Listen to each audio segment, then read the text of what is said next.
What challenges I faced at Intel, specifically when I was in San Francisco working on machine learning algorithm development, was that a lot of the things we were doing were more like data collection. So we had to set up a lot of different things to collect that data, and a lot of that of course involves hardware. So my biggest projects were like hardware procurement, connecting things, and I got a lot of exposure to that at Penn, even though I'm a bioengineer, because I took a mechatronics class.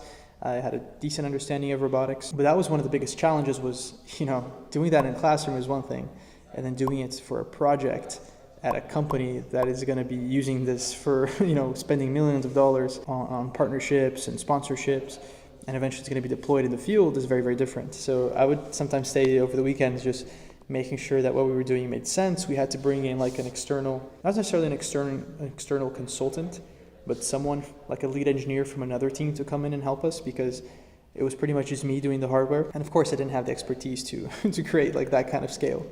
So that was a huge challenge. The other challenge was, we had a relatively small team, so we were working pretty hard.